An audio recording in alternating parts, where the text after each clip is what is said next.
주님 말씀하소서. 거룩한 말씀 양식 주소서. 주님의 진리 심으사 주의 형상을 담게 하소서. 내가 주님의 빛을 비추고 믿음과 사랑 보이게 하소서. 오 주님 말씀하시사 주의 뜻대로 이루어 주소서. 우리 다 같이 일어나셔서 시편 19편 8절 함께 읽겠습니다. 19편 8절입니다. 주의 법규들은 올바라서 마음을 기쁘게 하고 주의 명령은 순수하여 눈을 밝게 하는도다. 아멘. 말씀 위해서 기도하겠습니다. 하나님 아버지, 이 말씀 시간 주셔서 감사합니다. 주님의 사랑하는 자녀를 위해서 이렇게 기록해 주신 이 말씀에 저희들 마음을 다 가져가서 받기를 원합니다. 하나님, 그래야 하여 이 귀하고 중한 이 하나님의 말씀처럼 저희도 주님 앞에서 귀하고 중한 사람으로 계속 사용되기를 원합니다. 주님, 저희를 사용해 주실 때 이 말씀으로 저희에게 힘을 주시고 권능을 입혀주시고 또한 지혜롭게 해주시기를 기도합니다. 예수님의 이름으로 기도드렸습니다. 아멘. 네, 앉으시겠습니다. 오늘 말씀 제목은 주의 올바른 법규들과 주의 순수한 명령들을 지키자라는 제목입니다. 우리 다윗이 지금 19편을 통해서 주의 말씀, 주의 명령, 주의 증언 이렇게 하면서 이 주님의 주신 말씀들을 계속해서 우리에게 알려주고 있습니다. 그 특징이 무엇인지 우리가 보고 있고요. 오늘은 특별히 주의 말씀들 중에 법규들과 또 명령들에 대해서 보도록 하겠습니다. 다윗은 자신의 삶에서 이렇게 주님의 법규들이 올바르다고 했고요. 또 그 법규들을 지키는 자의 마음이 기쁘다라는 것을 그가 경험하고 또 많은 믿음의 사람들이 경험한 것을 우리에게 간증해 주고 있습니다. 여러분, 교통법규를 한번 생각해 봅시다. 특히 우리 신호등 지키는 거 한번 생각해 보세요. 어린이들이 신호등 지킬 때 항상 손을 들고 가잖아요. 혹시라도 그 신호를 못 보고 차가 와서 그런 부딪히는 사례들이 많았기 때문입니다. 여러분, 이제 녹색으로 바뀔 때까지 일단은 멈춰서 이 인도에서 기다려야 하죠. 가능하면 이 노란 선 벗어나서 한참 벗어나서 있는 게 좋아요. 때로는 보니까 교통사고 나는 걸 보니까 거의 거기에 걸쳐 있다가 칠 때도 있더라고요. 그래서 웬만하면 그 선에서 좀 멀리 떨어져서 있는 게 좋습니다. 하여간 그렇게 시간을 소모를 해야 돼요. 기다려야 합니다. 건너기 위해서 파란불이 뜰 때까지. 그런데 이 시간이 정말 너무 아까운 사람들은 호다닥 보고 없으면 호다닥 지나가서 지나갈 때도 있습니다. 자기의 눈을 이제 믿고 가는 거죠. 근데 어떤 사람들은 보지도 않고 가다가 사고가 나는 겁니다. 자, 이것이 절대 헛된 시간이 아니에요. 그 기다리는 시간은 헛되지 않습니다. 법규를 지키는 그 시간은 결코 소모하는 시간이 아니라는 거죠. 여러분, 잘못하다가는 그 시간, 그 조금은 시간 빨리 가려다가 영원히 그 시간이, 이 땅에서 삶이 그 시간이 끝날 수도 있다는 거예요. 얼마나 슬픕니까, 그 인상이. 여러분, 그렇다면 우리 교통법규를 지키는 것이 이만큼 중요하다면 하물며 우리 하나님의 법규는 얼마나 더 그러하냐는 거죠. 좀 우리가 신호등 지키는 게 잠깐입니다. 사실은 길어야 몇 분이에요. 우리 차를 몰고 가다가 차도 이제 서야 되잖아요, 빨간불에. 그런데 그것을 지키고 안전하게 이제 집에 도착하면 그 남은 시간, 엄청난 시간에 우리는 유익한 그 시간을 보낼 수가 있어요. 인생을 낭비하는 것이 아니라는 겁니다. 법규를 지킨 후에 그 남은 시간은 법규를 지키려고 기다린 시간보다 훨씬 더 많습니다. 그러므로 교통법규를 지키면 사실 우리 마음이 기쁜 거예요. 슬픈 게 아닙니다. 그걸 지킨다고 해서. 교통사고는 항상 이와 같이 급하게 생각하다가 신호를 지키지 않는 때 일어납니다. 차 대 차, 그리고 차와 사람 사이에 이런 신호를 무시하는 무단 횡단으로 인해서 얼마나 큰 사고가 이어집니까? 뭐 자주 요즘에 그 블랙박스 이렇게 보여주는 그런 화면 영상들이 많이 나오더라고요. 그리고 그렇게 이어지는 그런 고통과 슬픔도 얼마나 큽니까? 그 사고로 인해서. 특별히 내가 지킨다고 해서 또 사고가 꼭 안 난다라는 보장은 또 없어요. 그러나 내가 지키고 사고가 났어도 그 사고에 대한 책임은 나한테 없는 겁니다. 그리고 오히려 항상 우리 보면 피해자가 가해자보다 책임이 더 없고요. 훨씬 없고. 아예 없을 때도 많고요. 근데 가해자는 피해자보다 그 마음이 더 슬프고 더 아픈 거예요, 사실. 그러나 법규를 지킨 사람은 기쁩니다. 하물며 주님의 법규는 얼마나 더 그래야 합니까? 다윗은 사울 앞에서 이 바로 주의 법규들을 지켰습니다. 특별히 그는 사울의 그 권위를 존중했어요. 사울도 인정한 것처럼 여러분 자신이 사울보다 더 의로웠으면 정말 당연했습니다. 사울이 그랬죠. 너는 나보다 더 의롭다. 다윗은 사울에게 사람의 법규인 이 윤리뿐만 아니라 그는 주의 법규조차도 범하지 않으려고 했던 거예요. 다윗은 주의 법규가 올바름을 인식했기 때문입니다. 여러분 우리 교통법규를 지킬 때 그것이 올바르다는 것을 인식하면 할수록 우리는 더 지킬 수가 있어요. 나의 생명과 나의 재산을 보호해주는 게 그 신호등이에요. 그걸 아는 사람은 지키려고 할 겁니다. 주의 법규 또한 더욱 그러합니다. 우리 인생 전반을 보호해주고 지켜줄 뿐만 아니라 우리 저 하늘에서 주님께서 하늘에서 주님과 함께 살아갈 그 날을 준비할 수 있게 도와주는 게 이 바로 주의 법규, 주의 말씀이라는 거죠. 다윗은 그렇게 주님의 올바른 법규를 지키면서 그 어려움 속에서도 그 고난 속에서도 그의 마음만큼은 기뻤던 겁니다. 우리 윤동주 시인의 그 서시가 있잖아요. 하늘을 우러러 한 점 부끄러움이 없기를 그렇게 갈망했잖아요. 그 다윗이 원래 그래야 했습니다. 그런 마음으로 하나님 앞에서 한 점 부끄러움 없기를 그런 바라면서 이 규칙을 하나님의 법규를 지켰던 거예요. 주님의 올바른 법규를 지키니까 그 마음이 기쁜 겁니다. 다윗 말고도 이 기쁨을 경험한 사람이 있습니다. 다윗의 조상이자 이스라엘 민족의 조상인 아브라함 그리고 그의 아들 이삭이었던 거예요. 자, 이삭이 머물던 그 가나안 땅에 기근이 들었습니다. 그래서 이삭은 블레셋 사람들의 땅인 그랄로 내려갔어요. 그때 하나님이 그에게 한 가지 법규를 주셨어요. 창세기 26장 2절에서 4절 말씀을 보게 되면 주께서 그에게 나타나 이르시되 이집트로 내려가지 말고 내가 내게 말해줄 땅에 거하라 했어요. 더 내려가면 이제 이집트 땅인데 거기 내려가면 이삭이 부패할 걸 하나님께서 아셨어요.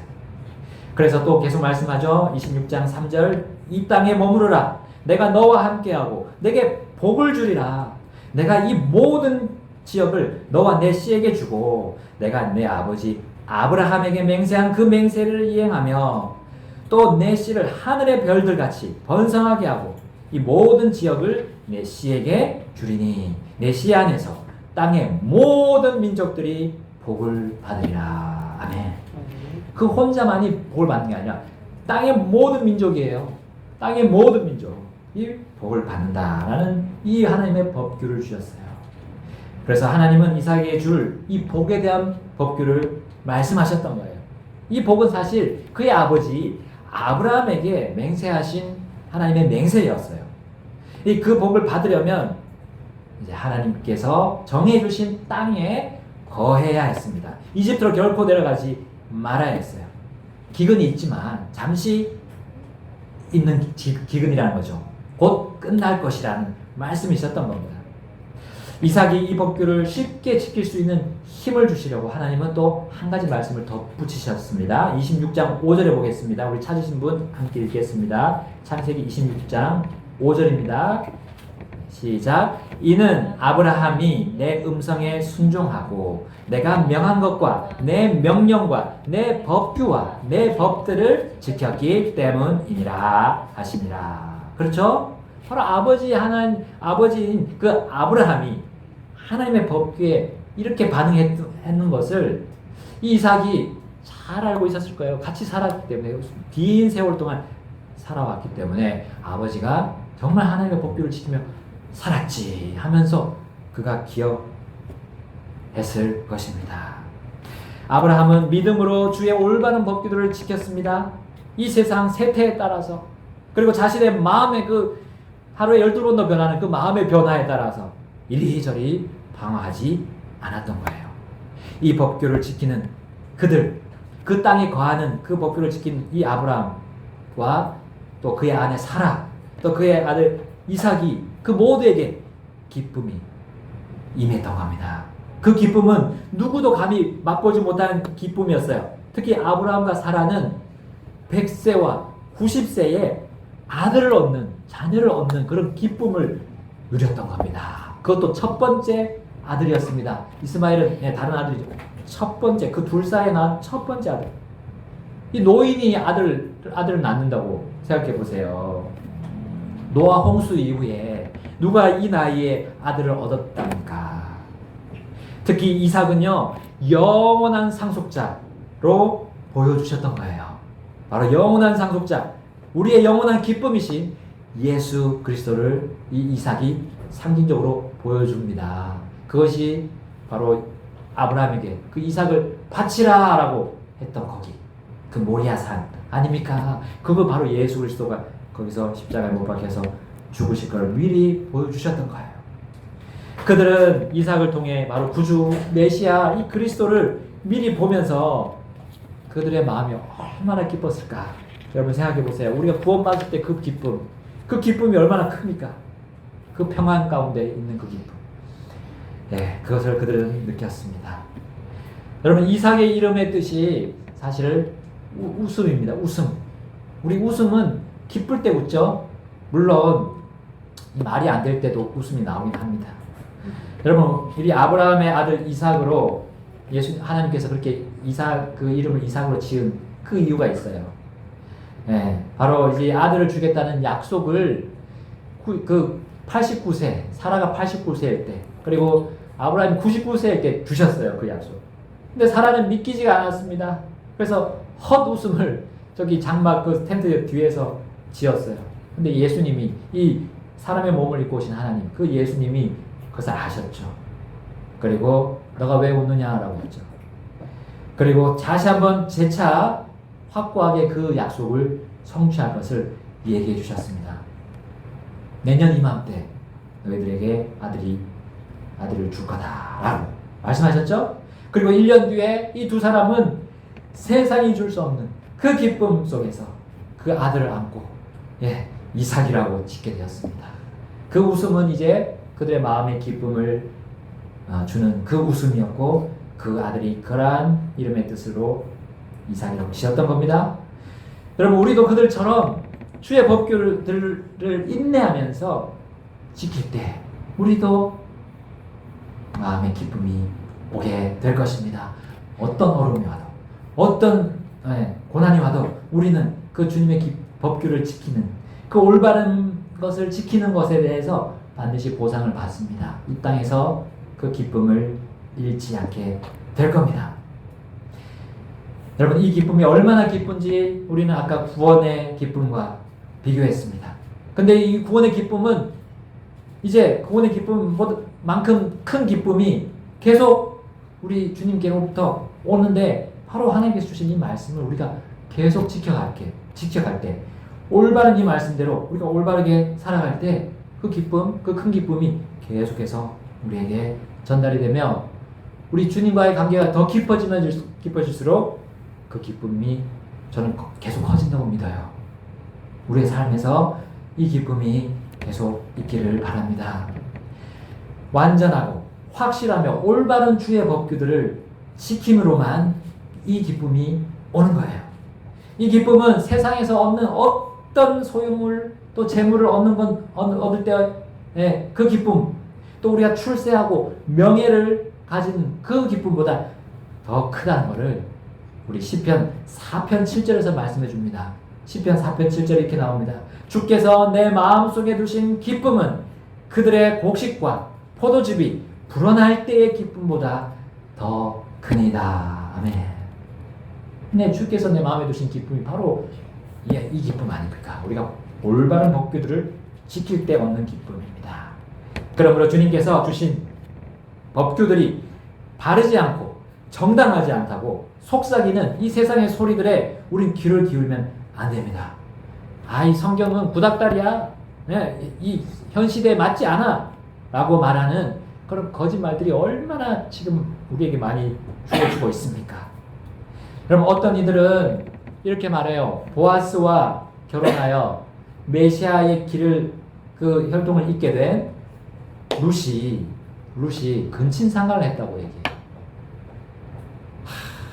그러면서 이제 하나님의 그 계획에 대해서 대놓고 공격하는 거죠. 우리 저기 유튜브에 누가 답글을 달아놨더라고요. 그래서 제가 그걸 지운다고 지웠더니 또 올려놓고 지웠더니 또 올려놓고 지웠더니 또 올려놓고. 그래서 그거 보니까 설정하는 게 있더라고요. 다행히 댓글 없애는 게 있더라고요. 댓글 아예 올리지 못하는 기능이 있어요. 그걸 겨우 찾아가지고 이제 못 올리도록 했는데 계속 올렸어요. 그날 하루 종일 계속 올리더라고요. 하나님을 공격하는 거잖아요. 이제 하나님 말씀에 무슨 근친상간입니까? 그 당시에 하나님이 그 시대마다 다르게 역사하실 그 부분들이 있어요. 분명히 그것이 우리 구원하고는 또 상관이 없습니다. 근데 그거를 그렇게 하나님이 어떻게 그렇게 할 수 있냐라는 말로 하는 이런 이단들의 공격이 있습니다. 근데 우리는 이것에 대항해서 단호하게 맞서야 합니다. 그래야 우리의 주님이 주신 이 기쁨을 우리는 계속해서 유지할 수 있습니다. 자, 두 번째로 다윗은 주의 명령이 순수하다고 간증했습니다. 그리고 그것이 우리의 눈을 밝게 해준다고 증언했습니다. 여러분, 눈이 불순하고 이 눈이 깨끗지 않은 상태에서 우리가 제대로 볼 수 있습니까? 눈에 막 먼지가 묻어있고 앞에 뭐가 눈곱이 껴있으면 이걸 떼려고 우리가 노력하잖아요.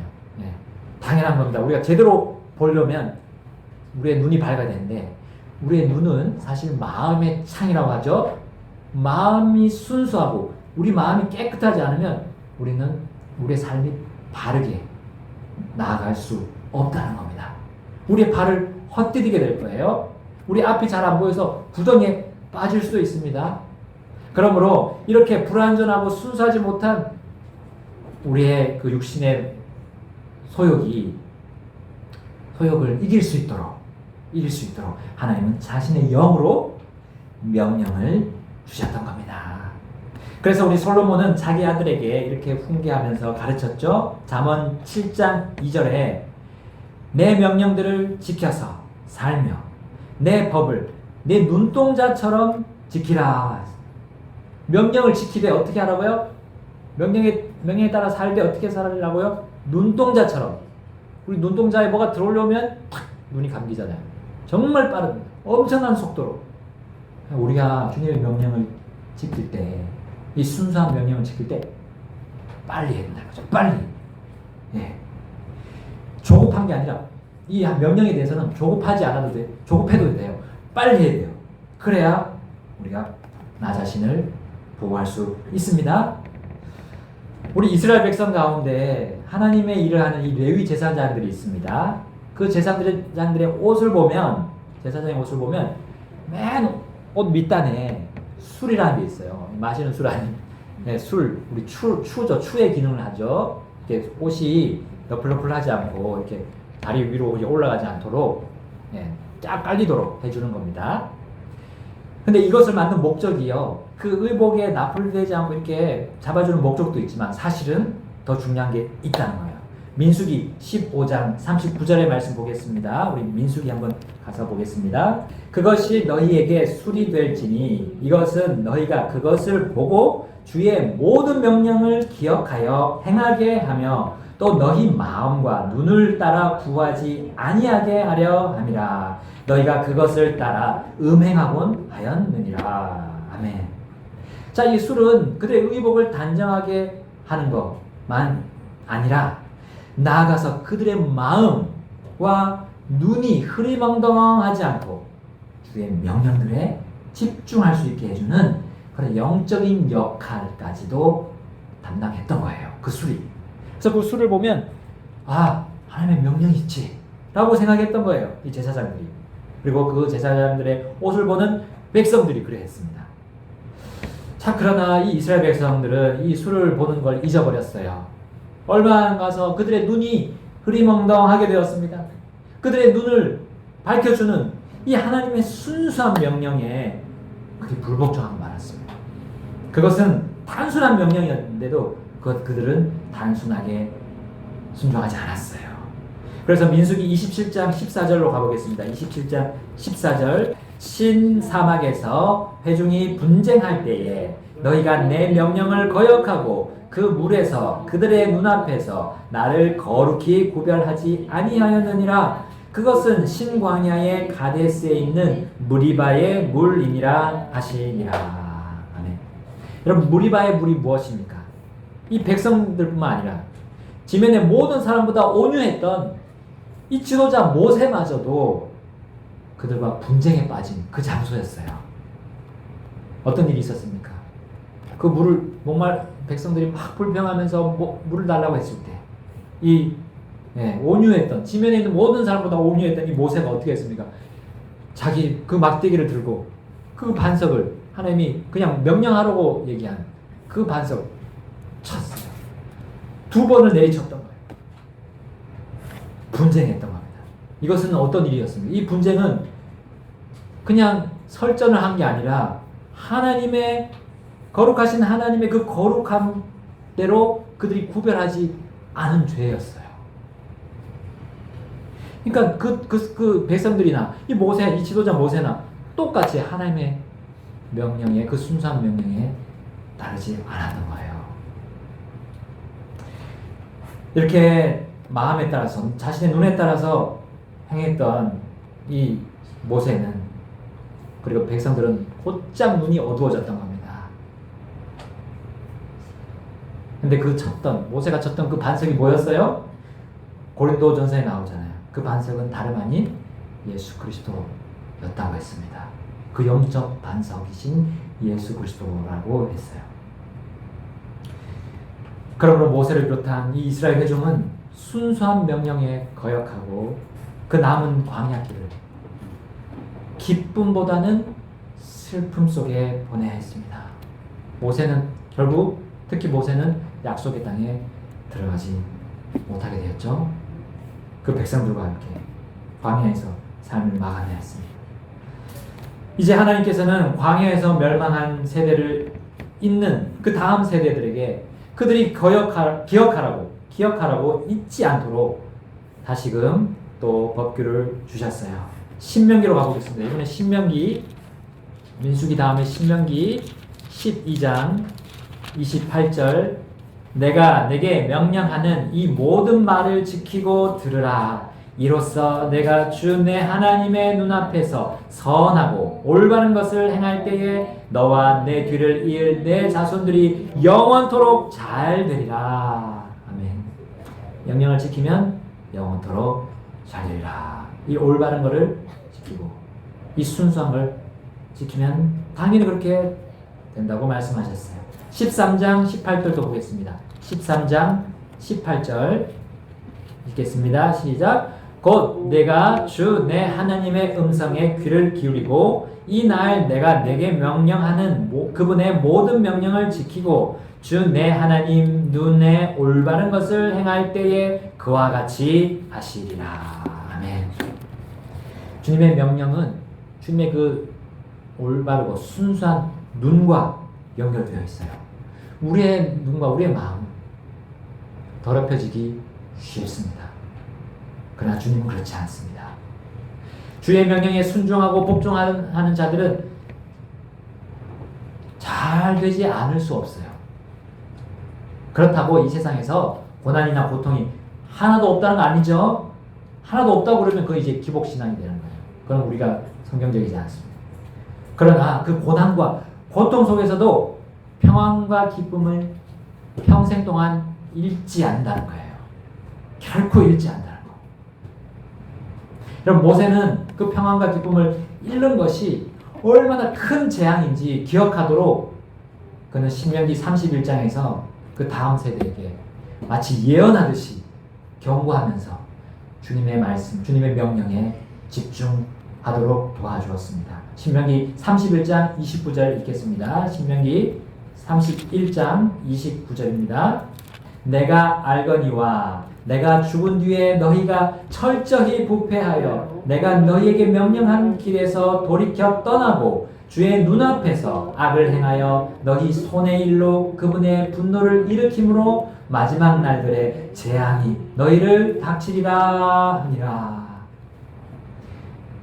30절에 보면 이것을 노래로 지어서 그들에게 전했다고 했어요. 노래로 지어서 말할 정도로 이 하나님의 말씀이 엄중하고 또 그들이 기억해야 할, 끝까지 기억해야 할 명령이라는 것을 그는 얘기했던 겁니다. 하나님의 순수한 명령들에 거짓된, 우리의 거짓될 수 있는 이 눈과 마음을 섞지 말라고 한 거예요. 그러면 그들이 부패해서 주의 분노 가운데서 재앙을 당할까봐 이 모세는 마지막 유언으로 이렇게 남기고 싶은 그 심정이 여기서 우리가 보여줄 수 있어요. 볼 수 있어요. 우리도 이 그 모세의 심정, 너희는 나와 같이 그렇게 명령에 거역해서 평안과 기쁨을 잃는 그런 일을 당하지 마라 라고 했던 거예요. 여러분, 이 시편을 쓴 다윗은 그의 인생이 전체적으로 주의 순수한 명령을 지켰다는 평가를 주님으로부터 받았습니다.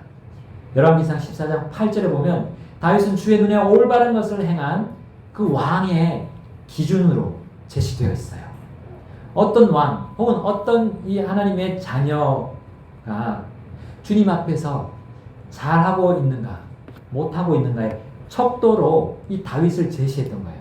다윗을 한번 봐라.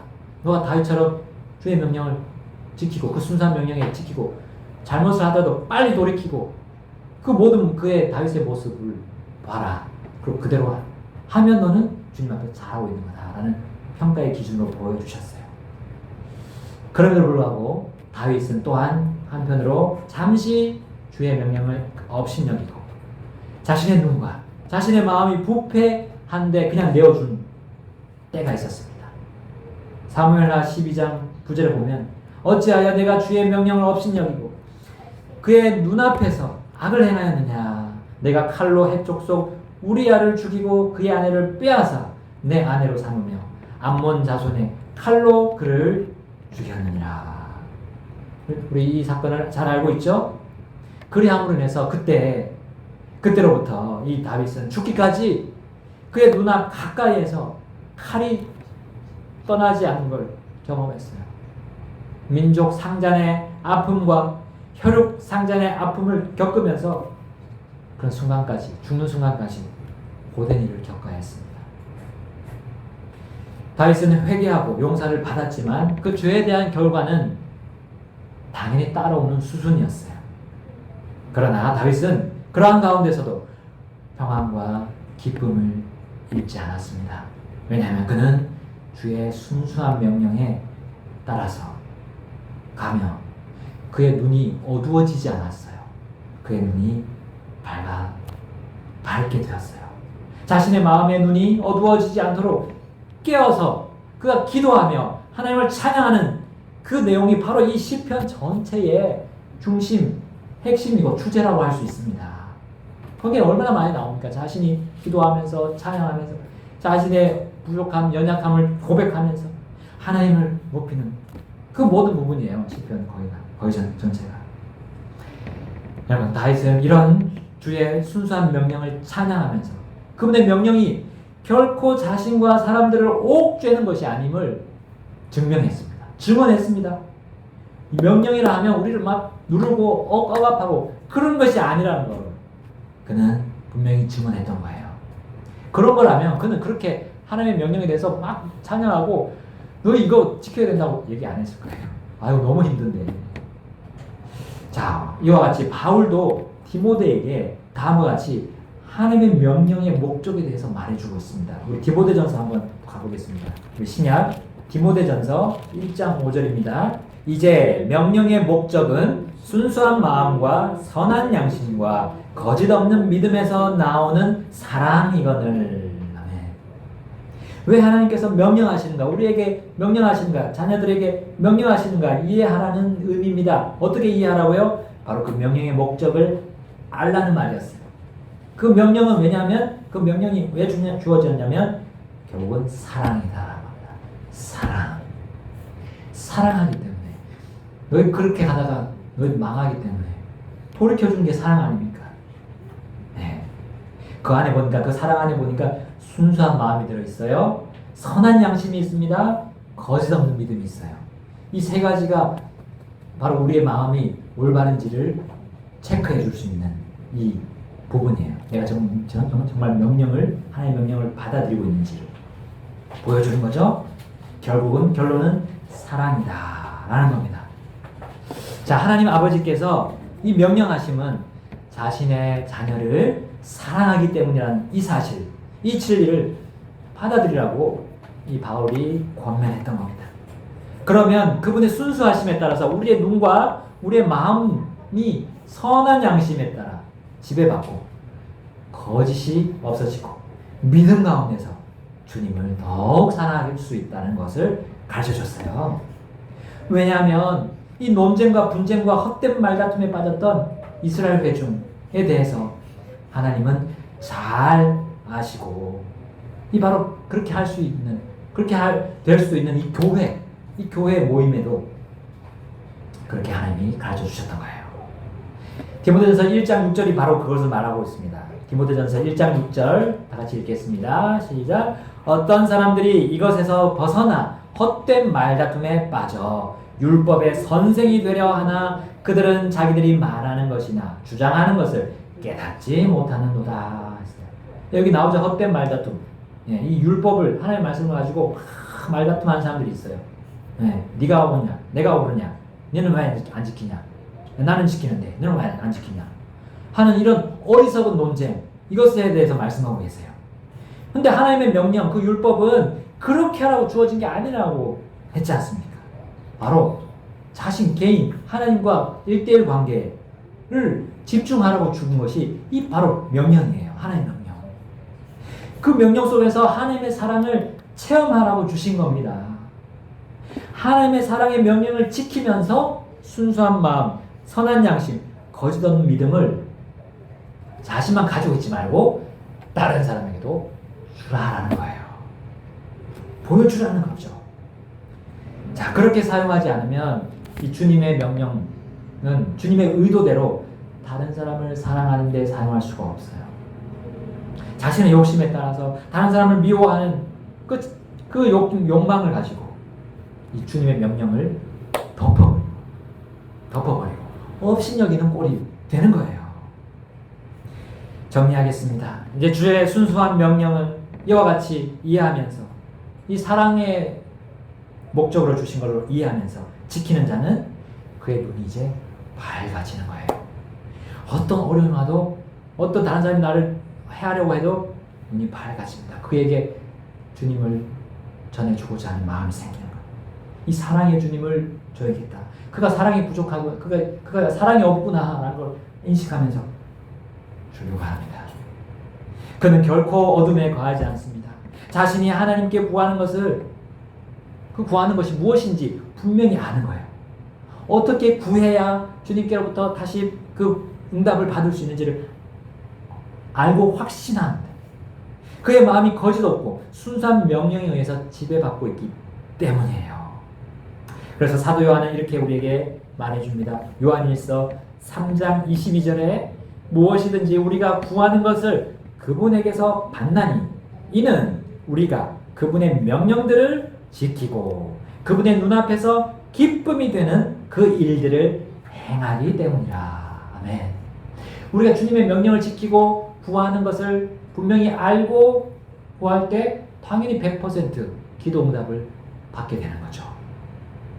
기도 응답 100%가 실현이 가능합니다. 어떻게 하면요? 바로 그 사랑의 명령, 하나님이 주시는 사랑의 명령을 지키고 그분의 눈앞에서 기쁨이 되는 걸 내가 하려고 계속 생각하는 거예요. 그리고 생각대로 계획하고 실현하는 겁니다. 그러면 내가 무엇을 구하든지 바른 구함이 되고 하나님이 주시는, 응답해 주시는 기도가 되는 겁니다. 우리의 간구가 되는 거죠. 주님의 순수한 명령을 지키면 가능합니다. 주의 올바른 법규들과 순수한 명령들을 지킬 때 우리는 주님의 기쁨에 동참하는 겁니다. 주님의 기쁨은 결코 잃어버릴 수 없는 기쁨이에요. 그러니까 우리가 평생 살면서도 그 기쁨 속에 오는 평안을 잃지 않게 되는 겁니다. 세상 사람들처럼 고난과 고통 속에서 어떻게 할까? 어떻게 살까? 어떻게 할까? 막 울부짖으면서 그렇게 하지 않아도 되는 사람들은 바로 주의 법규들을 지키고 주의 명령들을 따르는 사람들이에요. 그들의 눈은 사랑의 주님만이 보이는 겁니다. 사랑의 주님. 나를 정말 사랑하시는구나를 더 알아가게 될 겁니다. 다 같이 우리 하나님 앞으로 나가서 결단할 수 있습니다. 오 주님 말씀하소서 주의 계획을 알게 하소서 변하지 않는 진리는 영원히 울려 퍼져나가리 이제 은혜의 약속 붙잡고 주의 신실함 따라 걸어가리 오 주님 말씀